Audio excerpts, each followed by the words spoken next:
Hello students, the challenge classes में आप सभी का स्वागत है। देखिए, हम आपके लिए इंग्लिश ग्रामर का सीरीज आज से हम शुरू कर रहे हैं, जो आपके यूट्यूब चैनल पर द चैलेंज क्लासेस आप ओपन करेंगे तो आपको ये सारा चीज़ मिलेगा। ध्यान रहे, ये जो बैच है स्पेशल 11th के लिए, लेकिन ध्यान रहे कि इस ग्रामर वाले सीरीज को 9, 10, 11, 12 या कंपटीशन के भी बच्चे जो इंग्लिश का तैयारी अच्छा से करना चाहते हैं इंग्लिश ग्रामर का, तो इस वीडियो को देखें, आपको काफ़ी ज़्यादा फ़ायदा होगा। और यकीन करें, इसको देखने के बाद आपको एक भी क्वेश्चन नहीं छूटेगा। आज हम चैप्टर स्टार्ट करें जिसका नाम है आर्टिकल्स। तो आर्टिकल को आज हम शुरू करेंगे और इसके सभी कंसेप्ट को एक ही क्लास में संपन्न करेंगे। देखिए, एक ही इस क्लास में संपन्न करने के उद्देश्य से हमने काफ़ी छोटा छोटा लिखा है, इसलिए आप मोबाइल की क्वालिटी को बढ़ा लेंगे। मोबाइल में आप वीडियो क्वालिटी बढ़ा लेंगे जिससे आपको साफ दिखाई दे, 720 कम से कम कर लेंगे और तब देखेंगे आपको क्वालिटी ठीक दिखाई दे। तो आइए हम देर न करते हुए शुरू करते हैं। जिस प्रकार का क्लास आज हम धमाकेदार दे रहे हैं, तो आप इस क्लास को करने के बाद यकीन करें 100 नंबर का इंग्लिश में 90 प्लस का स्कोर करेंगे। लेकिन सभी जो सब चैप्टर है, चैप्टर वाइज अगर ढंग से आप तैयारी करते हैं तो आप बने रहेंगे इस वीडियो में। और वीडियो अच्छा लगे, क्लास अच्छा लगे तो अंत में दोस्तों को शेयर जरूर करें। तो आइए शुरू करते हैं। देखिए, इस चैप्टर का नाम है आर्टिकल, ठीक है। तो सबसे पहले हम आर्टिकल का डिफिनेशन जानें कि डिफिनेशन है क्या। देखिए, कुछ लोग बोलते हैं कि सर ए एंड द को आर्टिकल कहते हैं। नहीं बच्चों, ये बचपन में जो है, जब हम लोग को कुछ समझ में नहीं आता था तो स्कूल में बचपन में मिस या सर बता दिया करते थे, मैडम, कि बच्चों ए एंड द को आर्टिकल कहते हैं। लेकिन नहीं बच्चों, ये एग्जाम्पल हो गया। तो आपको क्या करना है, इसका डिफिनेशन, ये आपके लिए 2 डिफिनेशन है। आइए, जो आपको अच्छा लगे आप उसे कर सकते हैं। तो पहले आर्टिकल का जो डिफिनेशन है वो कह रहा है कि article is a part of adjective. Article जो है एडजेक्टिव यानी विशेषण का एक भाग है। अब बच्चे को समझ में आता है सर एडजेक्टिव क्या है। तो एडजेक्टिव बच्चे उसको कहते हैं जो किसी नाउन की विशेषता बताते हैं, जो किसी नाउन का बड़ाई करते हैं। अब सवाल है सर नाउन किसको कहते हैं, तो नाउन वाले चैप्टर में हम कंप्लीट करेंगे। अभी हम फिलहाल बता दें एक छोटा सा यूनिक डिफिनेशन, जिसको टच कर सके या जिसे फील कर सके वही नाउन है, ठीक है। जिसको टच कर सके, जिसको फील कर सके, जैसे हम बॉय को लिखे तब बॉय को टच कर सकते हैं तो नाउन है। जैसे हवा एयर बोले तो एयर को हम टच तो नहीं कर सकते लेकिन फील कर सकते तो वो नाउन है।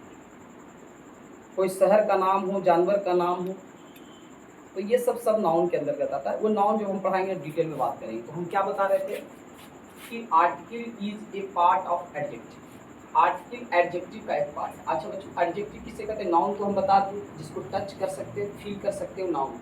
बेंच क्या है, नाउन है, टच कर सकते हैं बच्चों। लेकिन एडजेक्टिव किसको कहते हैं, तो जो नाउन की व्याख्या करे, नाउन की गुणगान करे, नाउन का बड़ाई करे, एडजेक्टिव। जैसे बच्चों यहाँ पर मैंने लिखा बॉय, तो बॉय को टच कर सकते कि नाउन, नाउन का अगर इस नाउन है, इसका अगर गुणगान करे, कर दे कि फैट हुआ, लेकिन गुणगान कर रहा है, बड़ाई कर रहा है, या विशेषता इसका बताना है कि बॉय तो है लेकिन फैट है, तो बच्चों यही फैट कहलाएगा एडजेक्टिव। अगर ऐसे नहीं तो ध्यान रखेंगे नाउन के हमेशा पहले एडजेक्टिव आता है।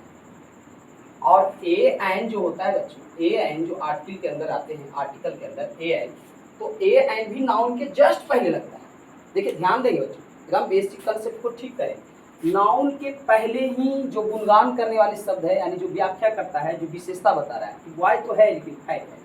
जैसे यहाँ हमने लिखा सीता, तो सीता भी नाउन। इसके आगे हमने लिख दिया टॉल, क्या लिख दिया, टॉल, तो सीता लंबी है। तो देखो सीता तो नाउन हो गया लेकिन कैसी है तो लंबी, इसकी विशेषता बता दिए, तो ये हो गया एडजेक्टिव। ध्यान है। अब देखिए एडजेक्टिव कहाँ आया, तो नाउन के पहले आया, नाउन के पहले आया। तो ए एंड भी नाउन के पहले आता है। ए हो, एन हो, द हो, ये सब भी नाउन के पहले आता है। तो कहीं ना कहीं वो भी एडजेक्टिव का एक पार्ट है, क्योंकि एडजेक्टिव भी नाउन के पहले आता है। ठीक है, एडजेक्टिव नाउन के पहले आता है, और ए एन का भी प्रयोग होता है तो नाउन के पहले होता है, ए हो, और पहले आने वाला को हम एडजेक्टिव का। तो हम कह सकते हैं बच्चों कि आपका जो आर्टिकल है, यानी जो ए एन और द है, इसका इस्तेमाल हमेशा हम नाउन के पहले कर रहे हैं, तो कहीं ना कहीं ये एडजेक्टिव का पार्ट है। ओके, तो आपको कोई लेना देना नहीं, एग्जाम में पूछा कभी भी, देखिए ग्रामर का कोई डिफिनेशन एग्जाम में नहीं आता है, लेकिन फिर भी डिफिनेशन पढ़ने से आपको नॉलेज होगा और ध्यान से पढ़े। तो पहला डिफिनेशन हो गया, article is a part of adjective. ठीक है बच्चों, लेकिन बच्चों ये ज्यादा सटीक डिफिनेशन है। एक और डिफिनेशन हम पढ़ेंगे, क्या बोल रहा है, article is use for noun, article is used for noun before the noun, article is used for noun, used for the noun before the noun. मतलब बच्चों आर्टिकल का प्रयोग जो है, आर्टिकल का प्रयोग जो या उपयोग जो है हम नाउन के लिए करते हैं और नाउन के पहले करते हैं। देखिए यही बात है अभी जो समझा रहे हैं, आर्टिकल नाउन के लिए, आर्टिकल किसके लिए, नाउन के लिए, और नाउन के पहले होता है, और on the pronunciation of it neighbours. देखो प्रोनाउंसिएशन मतलब होता है उच्चारण, और जिसका उच्चारण पड़ोसी के बगल में हो जाए, तो यही आर्टिकल कहता है। तो दो डिफिनेशन है यहाँ बच्चों, अगर डिफिनेशन समझ में नहीं आया तो ज़्यादा हड़बड़ाने की जरूरत नहीं, आपके एग्जाम में आर्टिकल्स का एक डिफिनेशन नहीं आएगा, इस बात की गारंटी है। लेकिन बच्चों हमें यहाँ से स्कोर कहाँ से होता है, इसके जो एग्जाम्पल आपको दिख रहे हैं, इसके यूजेस से सारा क्वेश्चन आएंगे बच्चों। अब काफ़ी दबा देखिए, हम काफ़ी लो से शुरू किए हैं, आप वीडियो को अंत तक देखेंगे, जीरो लेवल से हाई लेवल तक मिलेगा, ऐसा ग्रामर आपको नहीं मिलेगा, यकीन करें। आप इसे लास्ट तक जरूर देखें, अगर ना पसंद आए तो अगले वीडियो से ना देखें। आइए जरा ध्यान। तो देखिए बच्चों, अभी हमने सीख लिया आर्टिकल्स का एक बार डिफिनेशन, एक बार फिर से देख लेते हैं। पहला हो गया article is a part of the adjective, article जो है एडजेक्टिव का एक भाग है। Article is use for noun, article का उपयोग नाउन के लिए होता है। और बिफोर द नाउन, देखिए use for the noun, before the noun, कितना इजी है, चाहे तो आप इसे ध्यान में भी रख सकते हैं। Article is used for the noun, before the noun, for the noun माने नाउन के लिए, बिफोर द नाउन नाउन के पहले। अभी बताया था नाउन का पहले इसका यूज होता है, तो इसलिए ये भी डिफिनेशन से, ये भी डिफिनेशन से, लेकिन ये लिखना अच्छी बात है। And on the pronunciation of its together, और इनके पड़ोसी के उच्चारण के लिए भी इसका यूज होता है। आप देखिए बच्चों, जानेंगे काइंड्स ऑफ आर्टिकल, ये आर्टिकल है कितने प्रकार के। तो देखिए there are two types of article. Article के दो प्रकार होते हैं बच्चों, एक है इंडिफिनिट आर्टिकल और एक है डिफिनिट आर्टिकल। इंडिफिनिट आर्टिकल में ए एन को रखा गया है और डिफिनिट आर्टिकल में द को रखा गया है। आपसे कोई पूछे कि इंडिफिनिट आर्टिकल में कौन है, तो ए और एन दोनों है। डिफिनिट में कौन है, तो द। अब इसकी डिफिनेशन क्या होता है बच्चों, ये भी जाने। इंडिफिनिट आर्टिकल का मतलब होता है, हिंदी पहले जानेंगे, अनिश्चित, और डिफिनिट मतलब होता है निश्चित। अब जैसे देखिए, अगर ए एन का प्रयोग, अब तो जानिए कि नाउन के लिए और नाउन के पहले होता है, तो जब ए एन का प्रयोग किसी नाउन के पहले हो जाए लेकिन अनिश्चितताओं का बोध करे, जैसे देखो बच्चों यहाँ पर मैंने लिखा ही इज डॉट बाय, ठीक है बच्चों। तो आप बताइए इसके पहले हमने ए लगा, तो ई जो है अनिश्चित बातों का बोध कराता है, अनिश्चित है। जैसे ही इज ए बॉय, वह एक लड़का है, वह एक लड़का, कौन लड़का है, एक लड़का, कौन है, निश्चित नहीं है, मोहन है, राकेश है, क्या, तो निश्चित है, तो अनिश्चित इंडिफिनिट आर्टिकल, इसीलिए इसको कहा गया। ए और एन किसी नाउन के पहले लगा देने से किसी बात की पुष्टि नहीं होता, अनिश्चित बात है, इसीलिए इसको अनिश्चित में रखा गया बच्चों। ध्यान से सुने, हमने क्या बोला, इंडिफिनिट आर्टिकल उस आर्टिकल को कहेंगे जो किसी नाउन के पहले लगा देने से वो निश्चित नहीं अनिश्चित बना देता है, पता ही नहीं चलता है कि वो निश्चित है। जैसा मैंने एक एग्जाम्पल दे रखा है, ही इज अ बॉय, वह एक लड़का है, ठीक है, वह एक लड़का है, लेकिन कौन है? वह एक लड़का है, निश्चित नहीं, क्या अनिश्चित, इंडिफिनिट आर्टिकल, और दोनों इसी टाइप में है, अनिश्चित आर्टिकल। लेकिन बच्चों अगर बात करें डिफिनिट आर्टिकल का, डिफिनिट आर्टिकल का, तो इसके लिए एक एग्जांपल देते हैं। इस द का प्रयोग भी हम नाउन के पहले करेंगे, लेकिन अगर द का प्रयोग करने से नाउन पर जो वाक्य में है, जो बात हो रहा है, वो निश्चित हो जाए। नहीं समझे तो आइए एक एग्जांपल, दिस, जैसे एक आपको एक पहले एक बताइए, एक ट्रांसलेशन दे रहे, यह वही स्थान, इसका ट्रांसलेट करो, क्या लिखे? यह वही स्थान। देखते हैं आप लोग बहुत है ना Hindi to English, English to Hindi translation पढ़ते रहते हैं, जरा इसका ट्रांसलेशन बनाएंगे। चलिए, नहीं बना, या बना भी होगा तो यहाँ पर हमने क्या लिखी? दिस, ठीक है बच्चों, इज वही स्थान, the place, this is the place, यह वही स्थान। अब देखिए यहाँ पर ये नाउन है, और नाउन के पहले यूज हो गया आर्टिकल, क्योंकि आर्टिकल एडजेक्टिव का पार्ट है, तो नाउन के पहले यूज हो गया। लेकिन यह निश्चित कर दिया कि यह वही स्थान है, यह निश्चित कर दिया कि वह वही स्थान है। इसका मतलब है कि आप एकदम निश्चित हो गए, आपने कभी पहले इसको देखा था, आपको याद आ गया कि वह तो यह वही स्थान है, निश्चित। तो जब द का प्रयोग कर देने से, है ना, निश्चित बन जाता है, इसीलिए इसको डिफिनिट आर्टिकल में रखा है, क्योंकि इसका हिंदी होता है अनिश्चित, और इसका होता है इसका होता है निश्चित, और इसका होता है अनिश्चित। देखिए, इसका यूज करने से वाक्य अनिश्चित बन जाता है, और इसका यूज कर देने से एकदम निश्चित हो जाता है। जैसे देखिए, यह वही स्थान है, वही स्थान है, निश्चित है, वही स्थान है, इसलिए इसको निश्चित कहते हैं बच्चों। और इंग्लिश में से डिफिनिट आर्टिकल निश्चित हो। तो आई होप कि आपने डिफिनेशन को सीख लिया। हालांकि डिफिनेशन को एग्जाम से लेना देना नहीं, लेकिन फिर भी एकदम टॉप कंसेप्ट के लिए आपको बढ़िया से समझना पड़ेगा, कंसेप्ट के लिए, रिजल्ट के लिए। तो आपको समझ में आ गया कि ए एंड का जहाँ जहाँ प्रयोग होता है वो अनिश्चितताओं का बोध करवा देता है, निश्चित हो नहीं पाता है, इसलिए इसको इंडेफिनिट आर्टिकल में रखा गया। लेकिन द का यूज प्रयोग कर देने से निश्चित को हो जाता है, इसलिए इसको डिफिनिट आर्टिकल में रखा गया। अब आपका एग्जाम के लिए एम भी आएगा, चाहे आप 9th का बच्चा हो, चाहे आप 10th का बच्चा हो, चाहे आप 11th का हो, या आप 12th का हो, या कोई कंपटीशन लेवल का बच्चा हो, इस क्लास को अवश्य देखें, आपका स्कोर बढ़ जाएगा। आप पूरा 0 level to hero level, 0 level to hero, इसके बाद आपका आर्टिकल से एक भी क्वेश्चन ना छूटे।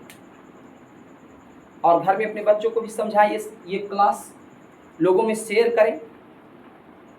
तो यहाँ पर हम क्या करेंगे बच्चों, यहाँ पर हम 8 टॉप नियम पढ़ने वाले हैं, 0 से हीरो लेवल तक। और 8 नियम पढ़ने के बाद ए एंड का प्रयोग गलत नहीं होगा। सबसे पहले हम इंडिफिनिट आर्टिकल को पढ़ेंगे एक एक करके, उसके बाद डिफिनिट पढ़ेंगे। तो हम यूज ऑफ ए एंड किसमें आ रहा है, इंडिफिनिट में, तो ए यूज ऑफ ए। तो बच्चों हम बता रहे थे कि इन सभी क्लास के बच्चे जरूरी से देखें, लेकिन यह जो क्लास है हमने स्पेशल 11th के लिए किया है, लेकिन इन सभी को उतना ही लाभ होने वाला जितना 11th है।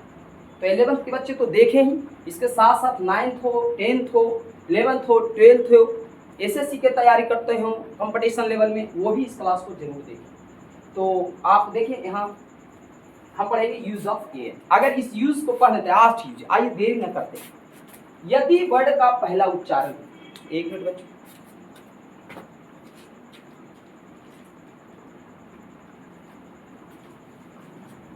यदि वर्ड का पहला उच्चारण, देखिए बच्चों इसके लिए हम एक वर्ड लिख लेते हैं, यहाँ पे एक वर्ड लिख लेते हैं, ठीक है। यदि वर्ड का पहला उच्चारण क ख ग घ अंग च छ ज झ ञ से लेके य ल व ञ तक चला जाए, जिसकी संख्या होता है टोटल 36। आप देखिए बचपन में पढ़े होंगे कि देखो बाबू, जहाँ वॉवेल रहे उसमें ए लगाओ, एन लगा दो, और जहाँ कॉन्सोनेंट रहे वहाँ ए लगा दो। आप बचपन में देखते थे बस ये वाला कि बी है जो कॉन्सोनेंट है, इसमें ए लगाते थे, ए बॉय। HOUR आवर, जैसे देखते थे कॉन्सोनेंट है तो ए लगाते हैं, लेकिन सब गलत है। वो बचपन के लिए था, बचपन में हम उच्चारण को नहीं समझते थे। देखिए एक वर्ड आया उच्चारण, तो उच्चारण को हम नहीं समझ पाते थे, इसलिए स्कूल में हमें बचपन में बताया गया कि बेटा वॉवेल देखना तो एन लगाना और कॉन्सोनेंट देखना तो ए लगाना, जो कि गलत है बच्चों। अब आप बड़े हो गए हैं, अब उच्चारण को देखकर ही आप लगाएंगे, उसके लिए आप इंग्लिश वॉवेल भुला जाइए। आइए हम हिंदी वॉवेल सिखा देते हैं। पहले हिंदी वॉवेल कौन कौन है बच्चों? हिंदी में वॉवेल, इंग्लिश में वॉवेल 5 होते हैं, ए ई आई ओ यू, इसको भूल जाइए, इस पर ए इनका प्रयोग नहीं होता है, बिल्कुल नहीं होता है। हिंदी वॉवेल पर, हिंदी वॉवेल कौन है बच्चों? अ आ हर्षई दीर्घई, जो पढ़ते हैं आकारांत वाला वाला, जिसकी संख्या कितने हैं? 11 है। तो वो वाला अगर पढ़ते हैं तो वो हो गया हिंदी का वॉवेल, जिसको हम कहते हैं स्वर्ण वर्ग। कौन कौन हो गया बच्चों? मैं यहाँ पे लिख देता हूँ, हालांकि आप लोग को आता हो।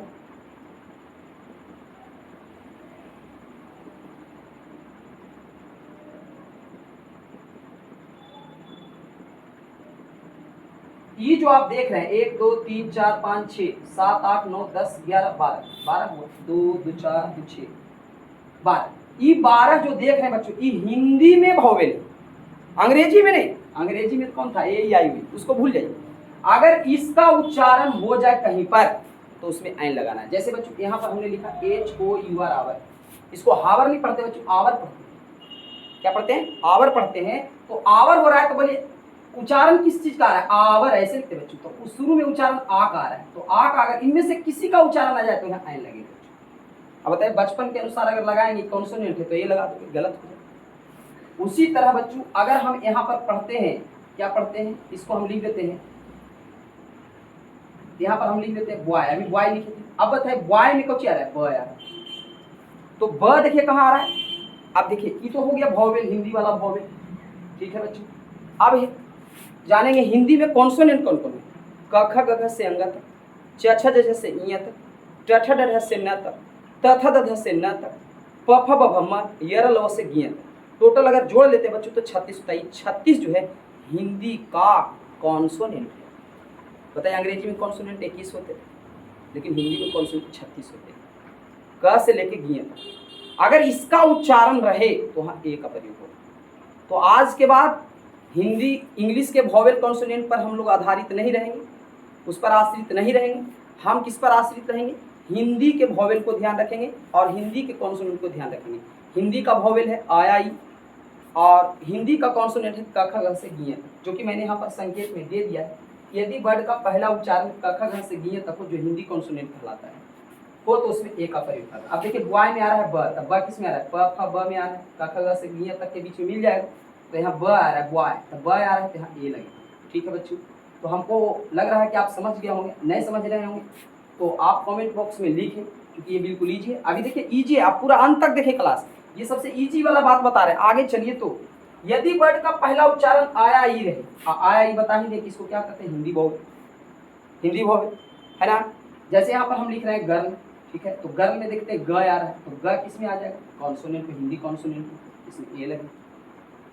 क्लियर है? ठीक है बच्चों। अगर यहाँ पर लिख रहे हैं ओल्ड मैन, क्या लिख रहे हैं? Old man. अब देखिए यहाँ पर आ कुछ है ओल्ड, ओ आ रहा है, तो आया ई में चल गया बच्चों, आया ई, तो ये कुछ हिंदी का वॉवेल है, तो इसमें आप किसका प्रयोग करें? एन का। इसमें होगा एन ओल्ड मैन। सही है, कोई दिक्कत? देखिए बच्चों आप लिखते हैं यूनिवर्सिटी, तो यूनिवर्सिटी यू से शुरू होता है। अब बताइए इसको हिंदी में अगर नहीं देते तो यू हो जाता है, तो यू किस में आता है? येरा लवा में। तो येरा लवा किस में आता है बच्चों? येरा लवा आता है हिंदी कॉन्सोनेंट में। इसके आगे ए यूनिवर्सिटी होगा, एन यूनिवर्सिटी गलत हो जाए। जबकि बचपन में हम देखते थे यू वॉवेल है, एन लगाते थे, वो गलत हो जाएगा। ठीक है बच्चों, आप ध्यान देंगे तो ही हमको लगता है नियम नंबर फर्स्ट एंड सेकेंड समझ गए हों, क्योंकि नियम नंबर फर्स्ट एंड सेकेंड जो है बेसिक है। अब हम बात करेंगे तीसरा। यदि एडजेक्टिव प्लस नाउन रहे, कोई भी सेंटेंस हम पढ़ रहे हैं और उसमें एडजेक्टिव आ जाए और प्लस नाउन आ जाए, एडजेक्टिव के साथ साथ नाउन आ जाए, तो उसके पहले ए एन का प्रयोग अवश्य करें। समझ में नहीं आया बच्चों? तो आइए कुछ एग्जाम्पल यहाँ पे हमने लिख रखा है, पढ़िए इसको, एग्जाम्पल को पढ़िए। राम इज फैट मैन, ठीक है बच्चों। तो यहाँ मैन जो है बच्चों की नाउन है, मैन जो है ये नाउन है, नाउन। नाउन किसको कहते हैं? जिसको टच कर सकते हैं, मैन को टच कर सकते हैं। और मैन का विशेषता बता दिया कि मैन तो है लेकिन फैट है, शुरू में ही बताया, तो ये क्या हो गया? एडजेक्टिव। तो बोले यहाँ एडजेक्टिव प्लस नाउन दोनों आ रहा है कि नहीं आ रहा है? तो जहाँ एडजेक्टिव प्लस नाउन रहे बच्चों वहाँ ए एन का प्रयोग करेंगे। तो यहाँ पर ए चाहे एन दोनों में से, लेकिन ध्यान रखेंगे फैट फा आ रहा है तो फा किस में आ रहा है? हिंदी कॉन्सोनेंट में, इसमें ए लगा देंगे तो हो जाएगा राम इज द फैट। ठीक है बच्चों, उसी तरह इसको देखिए पढ़ेंगे सी इज, है ना, इसको क्या पढ़ेंगे? हॉनरेबल नहीं पढ़ेंगे, ऑनरेबल, ऑनरेबल, क्योंकि एच यहाँ साइलेंट है बच्चों। तो सी इज ऑनरेबल वुमेन। ऑनरेबल क्या होता है बच्चों? सम्मानजनक महिलाएं। वह जो है सम्मानजनक, खैर हमको हिंदी करने से क्या फायदा, यहाँ पर हमको ए एन का यूज करना है। तो ऑनरेबल, ऑनरेबल में ऑ आ रहा है, ऑनरेबल, ऑनरेबल आ रहा है, तो आ रहा है बच्चों।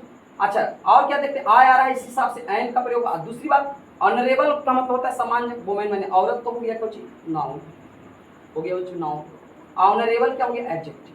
तो इसमें भी हम देख रहे हैं कि एडजेक्टिव और नाउन दोनों आ रहा है, तो एडजेक्टिव प्लस नाउन रहे तो वहाँ ए या एन का प्रयोग करेंगे, लेकिन हम उच्चारण में आ रहा है ऑन, आ रहा है तो इसलिए एन लगा, ए नहीं लगाया। क ख ग घ से घिया तक का उच्चारण निकले, वॉइस निकले तो वहाँ ए लगाएंगे, लेकिन यहाँ तो ऑनरेबल नहीं पढ़ेंगे, इसको ऑनरेबल पढ़ेंगे, एच साइलेंट है बच्चों, तो ऑनरेबल है तो इसीलिए इसमें एन लगेगा। ओके, अब यहाँ पर देखते हैं बच्चों, आप देखते हैं, आप लोग बताइए यहाँ क्या यूज होगा, जल्दी से आप बच्चे बताएं यहाँ क्या यूज होगा। ही इज फैट, ए लगेगा कि एन लगेगा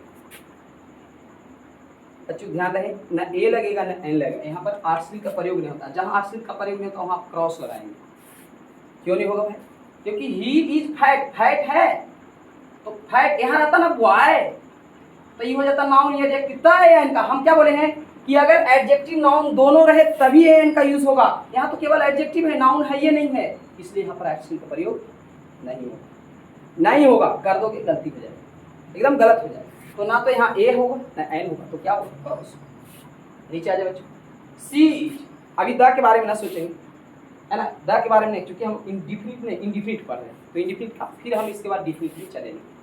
ठीक है बच्चों, तो यहाँ पर हम देखेंगे सी इज, ठीक है, क्या लिखा है? सी, यहाँ इज छूट गया बच्चों, she is dot, she is honourable. अभी बताया हम, ऑनरेबल मतलब क्या होता है? आदर, सम्मानजनक या आदर करने वाले। तो ये सम्मानजनक, आप देखिए सम्मानजनक होगा तो आप देखिए यहाँ पर देखिए यही क्वेश्चन है, ही सी इज ऑनरेबल वुमेन, तो इसमें नाउन भी था, आई नाउन को बड़ाई कर रहा था कि महिला है लेकिन सम्मानजनक है। यहाँ सम्मानजनक सिर्फ एडजेक्टिव है, बड़ाई कर रहा है तो एडजेक्टिव है, लेकिन नाउन है ये नहीं। ऑनरेबल गर्ल है कि बॉय है, नाउन नहीं है, केवल एडजेक्टिव है, तो यहाँ न ए न एन क्रॉस हो। क्योंकि हमने कॉन्सेप्ट पढ़ रखा है कि एडजेक्टिव प्लस नाउन रहेगा तभी हम ए या एन का प्रयोग करेंगे, लेकिन यहाँ पर हम देखते हैं कि केवल एडजेक्टिव है, नाउन नहीं है। फैट बॉय रहता, फैट मैन रहता, ऑनरेबल बॉय रहता, ऑनरेबल गर्ल रहता, ऑनरेबल मैन रहता, तो हम नाउन आ जाता ना और उसके साथ एडजेक्टिव, तब हम ए एन का यूज करते हैं। लेकिन यहाँ पर एडजेक्टिव है लेकिन नाउन नहीं है, इसलिए हम यहाँ क्रॉस का यूज करेंगे, आर्टिकल का यूज नहीं करेंगे। यहाँ आर्टिकल का यूज नहीं होगा। अगला नेक्स्ट क्वेश्चन देखते हैं बच्चों। नेक्स्ट क्वेश्चन पढ़ने से पहले आइए हम दूसरा चौथा क्वेश्चन, 1 2 3 यूज हम पढ़ गए। कौन सी पढ़ गए भाई? क ख की उच्चारण होगा तो वहाँ ए लगाएंगे, आई का उच्चारण होगा वहाँ एन लगाएंगे, एडजेक्टिव प्लस नाउन होगा वहाँ हम क्या लगाएंगे? ए या एन दोनों में से कोई लगाएंगे, लेकिन उच्चारण देख के लगाएंगे। अगला है बच्चों एडवर्ब, एडजेक्टिव या नाउन तीनों रहे तब वहाँ भी एन का प्रयोग करेंगे। अब देखिए एडवर्ब कौन है, एडजेक्टिव कौन है। देखिए बच्चों यहाँ पर हम इस सेंटेंस को देखिए, आप इसी में समझ जाएंगे। They are very tall dancer. यह डांसर क्या हो गया बच्चों? नाउन। डांसर तो है लेकिन टॉल है, लंबा है, ये हो गया एडजेक्टिव, क्योंकि इसका विशेषता बता रहा है। लेकिन विशेषता का भी विशेषता बता दे, पहले से तो विशेषता है ये डांसर टॉल है, टॉलों में वेरी टॉल है, उसको और बढ़ा चढ़ा दे तो वो एडवर्ब होता है। जो एडजेक्टिव की विशेषता बता दे वो एडवर्ब होता है, तो ये एडवर्ब। देखिए ऐसी कोई विशेषता इसके है कि टॉल है, लेकिन ये कह रहा है वेरी टॉल है, तो ये हो गया एडवर्ब। ये हो गया बच्चों एडवर्ब, है ना, और ये हो गया आपका एडजेक्टिव। ओके, तो यहाँ पर देखिए एडवर्ब भी आ रहा है, एडजेक्टिव भी आ रहा है, नाउन भी आ रहा है। तो अभी हम बताए बच्चों पांचवा नियम में, सॉरी चौथा नियम में कि एडवर्ब भी रहे, एडजेक्टिव भी रहे, नाउन रहे, वहाँ पर ए एन का प्रयोग करें, लेकिन उच्चारण देख के करें। यहाँ पर वेरी आया तो वेरी ऐसे लिखा था वेरी, है ना, बॉय आ रहा है तो ए का प्रयोग, क्योंकि आया ई में से आता तो एन लगा देते। ठीक है बच्चों, तो यहाँ पर हम समझते हैं कि आपको समझ में आ गया होगा। इस सेंटेंस में हम देख रहे हैं कि एडवर्ब भी आया, एडजेक्टिव भी आया और नाउन भी आया। ठीक है बच्चों, तो इसलिए यहाँ पर हम ए या एन का प्रयोग कर देंगे। नीचे देखते हैं बच्चों, रिया इज वेरी ब्यूटीफुल गर्ल। अब देखिए गर्ल क्या है बच्चों, नाउन है, ब्यूटीफुल क्या है, एडजेक्टिव है। अब ब्यूटीफुलों में वेरी ब्यूटीफुल है, तो एडजेक्टिव का पढ़ाई किया तो हो गया एडवर्ब। ठीक है बच्चों, तो एडवर्ब भी आ गया, एडजेक्टिव भी आ गया, नाउन भी आ गया, तो इसका मतलब यहाँ ए एन का प्रयोग होगा। लेकिन होश में ए की एन, तो वेरी में वो आ रहा है, उच्चारण करके देख लो वो आ रहा है, तो ए का प्रयोग कर लो। तो ये बच्चों आपके लिए एकदम फर्स्ट क्लास हो। आगे देखते हैं, दे आर बच्चों, ये क्वेश्चन आपके लिए है। आप जो भी हैं आप लोग बताएं इसमें क्या हम यूज करेंगे, ए का यूज करें कि एन का यूज करें, जल्दी बताएं। बस कुछ सेकंड के लिए दे रहे हैं, जल्दी बताएंगे इसमें क्या यूज करेंगे।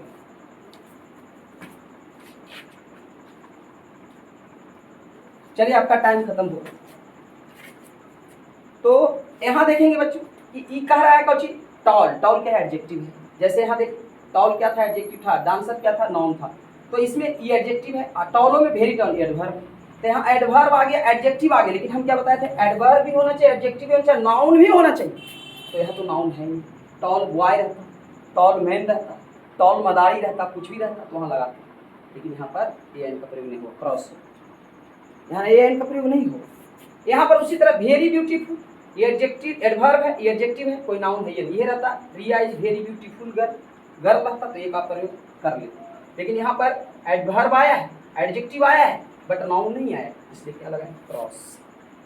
यह उसी तरह यहाँ देखिए, Nitish is very honest, Nitish बहुत ईमानदार है। अब ईमानदार है, अब लड़का है, अगर रहता बॉय, वेरी ऑनेस्ट बॉय, तो बॉय रहता, नाउन रहता। लेकिन यहाँ पर दो ही चीजें है, एक तो है एडवर्ब और एक है एडजेक्टिव, इसलिए यहाँ भी क्रॉस हो।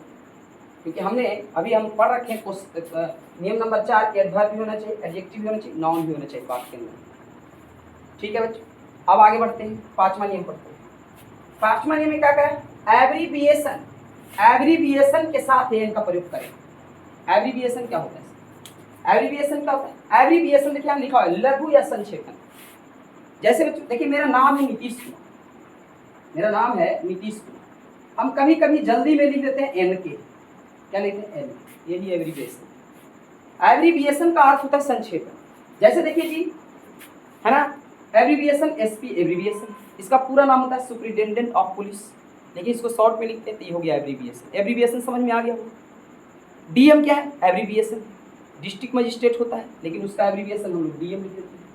आप बीए में पढ़ रहे हैं तो बीए लिख देते हैं शॉर्ट में, ये हो गया एब्रीविएशन। एमए में पढ़ रहे हैं, एमए लिख देते हैं, ये हो गया एब्रीविएशन। तो जहाँ पर एब्रीविएशन देखेंगे, बूंदा बूंदा लगा के एब्रीविएशन लिखेगा, तो जैसे देखें कि एब्रीविएशन है यानी कि इसका संक्षेपण है किसी चीज़ का लिखा हुआ है, शॉर्टकट किसी चीज़ का लिखा हुआ है, तो उसमें ए एन का प्रयोग अवश्य करें, नहीं करेंगे गलत हो जाएगा। तो आपने क्या सीखा कि एब्रीविएशन रहे यानी लघु या संक्षेपण के साथ ए एन का प्रयोग करें। जैसे देख लीजिए, Manish is MP, Manish MP है, तो एमपी क्या है, एब्रीविएशन है, तो यहाँ ए एन का प्रयोग करेंगे। लेकिन वो एमपी कैसे लिखाता है, हिंदी में लिख देते एम पी, तो देखो ए आया, ए किस में आएगा, आया ही वाला मान, क्या लगेगा, एन लगेगा कि नहीं।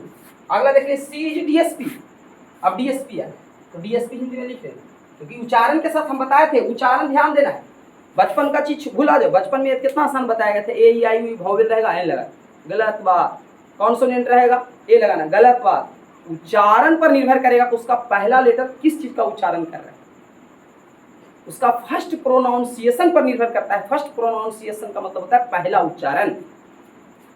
तो अब देखेंगे यहाँ पर आगे डीएसपी, तो डीएसपी में डीएसपी हम ऐसे लिखते हैं, एसपी, ठीक है बच्चों। तो डीएसपी में ड आ रहा है, टठड हमें आता है, तो टठड तो चल जाएगा इसमें, हिंदी कॉन्सोनेंट, यहाँ पर क्या लगेगा, ए लगेगा। नेक्स्ट आगे देखते हैं, एमएलए आ रहा है, एमएलए, तो एमएलए कैसे लिखते हैं, एम एल ए ऐसे लिखते हैं। तो ए आ रहा है, फर्स्ट लेटर को देखेंगे ए, तो ए आ रहा है किसमें, आ का, आ इसमें आ रहा है, तो इसमें क्या लग जाएगा, आयन लग जाएगा, ठीक है।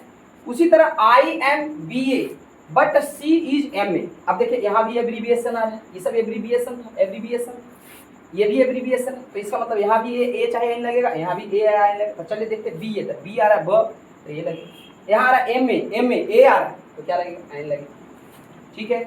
उसके बाद देखिए अगला नियम पहले पढ़ लेते हैं, छठा नियम। यदि सिंगुलर कंटेबल नाउन हो, वाक्य के अंदर अगर मिल जाए सिंगुलर कंटेबल नाउन। सर जी सिंगुलर कंटेबल नाउन क्या है?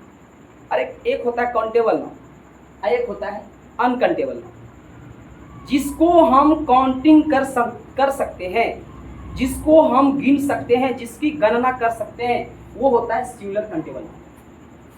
जैसे बॉय सिंगुलर काउंटेबल, वहाँ ए एन का प्रयोग हो। जैसे पेन सिंगुलर काउंटेबल, इसको गिन सकते हैं, वहाँ ए एन का प्रयोग। जैसे मिल्क, अब मिल्क देखते तो मिल्क दूध का काउंटिंग नहीं कर सकते, तो वो हो गया अनकंटेबल नाउन। तो अनकंटेबल नाउन के साथ हम नहीं इसका यूज करेंगे। अच्छा इसके साथ ध्यान रखना, कोई भी नाउन रहे तो सिंगुलर नाउन है तभी उसके साथ हम ए एन का प्रयोग करेंगे। जैसे बॉय है तो बॉय के आगे में हम ए एन का प्रयोग करेंगे, लेकिन इसी में हम बॉयज लगा देंगे, इसके आगे ए एन का प्रयोग नहीं करेंगे, क्योंकि बॉयज हो जाएगा, क्या हो जाएगा, प्लूरल हो जाएगा, बहुवचन हो जाएगा। क्लियर है? तो यहाँ पर इस बात वाली बात को समझेंगे। सिंगुलर कंटेबल नाउन है, अगर कंटेबल नाउन है जिसकी गिनती किया जा सके उसमें ए एन का प्रयोग अवश्य करें। और अगर कंटेबल नहीं है, अनकंटेबल है, जैसे वाटर, जैसे मिल्क, है ना, जैसे एयर, ऐसे आप ध्यान रखें। मटेरियल नाउन में जितना होता है अनकंटेबल, मटेरियल नाउन खाने पीने की सामग्री में भी ए एन का प्रयोग नहीं करते हैं। ब्रेड, ध्यान रखेंगे, ब्रेड अनकंटेबल में आता है, याद रखना पड़ेगा। ऐसे आप कहेंगे सर हम ब्रेड को तो गिन सकते हैं, एक ब्रेड, दो ब्रेड, नहीं गिन सकते हैं, लेकिन खाने वाली चीज़ों का आगे तो ए एन का प्रयोग होता ही नहीं। ब्रेड, चिकन, तंदूरी, पुलाव, खाने वाला कोई भी सामान है उसके आगे ए एन का प्रयोग नहीं करेंगे। ठीक है? तो आइए यहाँ पर हम देखते हैं, यदि सिंगुलर कंटेबल नाउन हो तो उसके पहले ए एन का प्रयोग करेंगे। अब देखिए एग्जाम्पल पढ़िए, एग्जाम्पल पढ़िए। देखिए 15 नंबर क्वेश्चन देखिए पहले। मीना वांट्स, मीना चाहती है ब्रेड विथ, रोटी खाना। अब बताए ब्रेड आ गया, बोलो कंटेबल की अनकंटेबल? अभी बताए थे अनकंटेबल, खाने की चीज में ए एन का प्रयोग नहीं होगा, क्रॉस लगा। अच्छा ये क्वेश्चन आपके लिए है, बताएंगे ही इज खाली जगह, उसके बाद बॉय। अब देखिए बॉय आ गया, बॉय कंटेबल है, गिन सकते हैं, सिंगुलर भी है, प्लूरल नहीं चाहे, प्लूरल कंटेबल रहेगा तो फिर ऐसे बॉयज आ जाता है, तो बॉयज को तो हम काउंट कर सकते हैं, लेकिन प्लूरल हो गया ना, प्लूरल हो गया, तो इसके साथ हम ए एन का प्रयोग। लेकिन यहाँ पर बॉय है तो सिंगुलर है, अकाउंटेबल भी, तो सिंगुलर काउंटेबल के साथ ए एन का प्रयोग करते हैं, इसमें ए लगा। ओके, क्योंकि बॉय में उच्चारण देख लेना, ब बॉय, तो ब में ए आ जाए। अगला देखते हैं, अगला क्या है, इसमें क्या है, ध्यान रखेंगे, she will be back in hour. Hour क्या है, काउंटेबल नाउन। आवर माने घंटा, घंटा गिन सकते हैं, 1 घंटा 2 घंटा गिन सकते हैं, लेकिन इसको हावर नहीं पढ़ते, आवर क्या पढ़ते हैं, आवर। तो आ का उच्चारण आ रहा है तो क्या लग जाएगा, काउ, काउ गिव्स मिल्क, गाय दूध देती है, तो बताए दूध, मिल्क क्या कंटेबल के अनकंटेबल, इसको नहीं गिन सकते थे, यहाँ पर क्रॉस। यहाँ ए ना तो ए का प्रयोग करेंगे ना एन का। यहाँ पर देखेंगे, अगला नियम पढ़ ले, एक के अर्थ में, एक के अर्थ में माने अगर एक का बोध कराए तो, ईच या एवरी, प्रति या प्रत्येक, एक के अर्थ में भी ए एन का प्रयोग अवश्य करें। एक का अर्थ में, जैसे देखिए इसका एग्जांपल देखिए समझ में आ जाए। These books cost 10 rupees dozen. कह रहा है कि ये सब जो किताबें हैं उसकी जो खर्च है, कॉस्ट का खर्च है, 1 दर्जन का 10 रुपया। अब बताइए दर्जन का 10 रुपया, तो यहाँ पर एक के दर्जन का दाम 10 रुपये दे रहा है, ऐसा लग रहा है, प्रतीत हो रहा है। और एक के अर्थ में आप ए एन का यूज अवश्य करेंगे। अब डजन में ड आया है तो ए का प्रयोग करेंगे। America is unique, E question आपके लिए है जी, ई क्वेश्चन आपके लिए बनाएंगे, हम आपको मौका देते हैं। America is unique. अब देखिए यूनिक क्या है, यूनिक क्या है, एडजेक्टिव है। कह रहा है अमेरिका यूनिक है, एकदम यूनिक है, नहीं कहता उस सर यूनिक है, बहुत अच्छा पढ़ाते हैं, यूनिक है। लेकिन हम आपको बताएं एडजेक्टिव तो है लेकिन नाउन है ये ना, हम बताए तुमको नियम कि एडजेक्टिव के साथ नाउन रहे तभी ए एन का प्रयोग करेंगे। यहाँ एडजेक्टिव तो आया है लेकिन नाउन है। नाउन क्या था, अमेरिका यूनिक कंट्री रहता तो नाउन हो जाता, लेकिन कंट्री नहीं, केवल यूनिक है, इसलिए क्रॉस लगा देंगे। क्योंकि नाउन रहता तब हम लगाते हैं, ए एन में से कुछ है ये नहीं, तो फिर सोचने बेकार है, क्रॉस। एडजेक्टिव अकेले हो तो उसके साथ नहीं लगेगा, ठीक है, उसके साथ आप इंडिफिनिट आर्टिकल यानी ए एन का प्रयोग नहीं कर सकते। आगे है महेश टीचेज उर्दू, महेश टीचेज उर्दू, महेश उर्दू पढ़ाता है इन आरपीएस स्कूल। देखिए बच्चों एक ध्यान से बात, कोई भी नाम हो जाए, ये नाम है ना, स्कूल का नाम है, और स्कूल का नाम या किसी चीज का नाम आ जाए तो होता है प्रॉपर नाउन। प्रॉपर नाउन किसी व्यक्ति के खास जो नाम होता है उसको हम प्रॉपर नाउन कहते हैं। जैसे नीतीश क्या है, प्रॉपर नाउन। आपका जो नाम होगा वो क्या है, प्रॉपर। और किसी भी प्रॉपर नाउन के आगे ए एन का प्रयोग भूल से नहीं करना है, बिल्कुल नहीं। कहाँ कहाँ प्रॉपर नाउन का यूज ए एन का यूज नहीं करेंगे, खाने की कोई सामग्री उसमें ए एन का यूज नहीं करेंगे, कोई प्रॉपर नाउन हो उसमें यूज नहीं करेंगे, ध्यान रखेंगे, ठीक है। कोई सब्जेक्ट का नाम हो, मैथ हिस्ट्री, उसमें ए एन का प्रयोग नहीं करेंगे। ये सब कुछ कॉमन चीज़ें याद रखना पड़ेगा, वो आप रिवीजन करेंगे, प्रैक्टिस। अभी देखिए हम यहाँ 27 एग्जाम्पल प्लस सारा नियम हम लिख दिए हैं, एक बार इसको देख लीजिए। और इसके बाद आप चाहें तो मेरा सेंटर चलता है बिहार शरीफ, है ना, बिहार शरीफ बंदना सिनेवाला रोड में आएंगे, कबूर्दीगंज कन्या मध्य विद्यालय के जस्ट सामने, अभी हम वहीं से क्लास लाइव में, आप वहाँ आएँ, वहाँ से आपका इसका नोट्स मिल जाएगा, एकदम प्रैक्टिस के लिए ढेर सारा दिया हुआ है। इस क्लास को देखें, नोट्स ले लें। आप चाहें तो यहाँ ऑफलाइन क्लास भी कर सकते हैं, इंग्लिश के लिए 3 से 4 एक नया बैच है, तो उस बैच में आप ज्वाइन कर सकते हैं, ठीक है। चलिए तो आगे बढ़ते हैं, क्योंकि हम प्रैक्टिस इसलिए कह रहे हैं करने के लिए, थ्योरी पढ़ने के बाद प्रैक्टिस करना जरूरी है। आप लोग जानते हैं प्रैक्टिस से किसी मनुष्य का जो क्वेश्चन बनाने की क्षमता होता है बढ़ जाता है। Practice makes a man perfect, practice makes a man perfect. बिना प्रैक्टिस के कोई आदमी जो है परफेक्ट नहीं हो सकता, इसलिए प्रैक्टिस बहुत जरूरी है। नियम पढ़ लोगे, प्रैक्टिस नहीं करोगे तो थोड़ा दिक्कत होगी, इसलिए प्रैक्टिस के लिए हम नोट्स उपलब्ध कर रहे हैं, ठीक है, जो आपको मिल जाएगा। 3 से 4 बिल्कुल अभी नया बैच है, आप 11th के लिए। हम मेरा ये जो है 11th का उद्देश्य ही है मेरे 11th के लिए। जो भी बच्चे 11th में इस बार नया गए हैं, तो आप इस क्लास को शुरू से आनंद लें। एक बार में ना पता चले 2 बार देखिए, ऐसे हमको पता है कि एक बार काफ़ी है, और कभी नहीं भुलाओ। चलिए आगे देखिए, तो यहाँ पर हमने देखा कि महेश टीचर्स उर्दू, हम बात करते हैं आरपीएस स्कूल, तो आरपीएस स्कूल किसी का नाम है जो प्रॉपर नाम, इसमें ए एन का प्रयोग नहीं होगा। जैसे आप बताइए, आप कहते हैं आई एम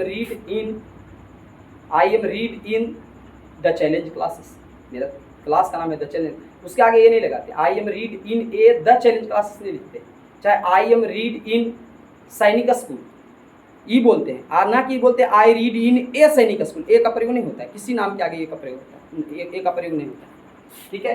तो यहाँ पर ए एन का प्रयोग नहीं होगा, यानी क्रॉस लगाएंगे, यहाँ अतिरिक्त प्रयोग नहीं होगा। माई फादर यंग, देखिए मेरे पिताजी,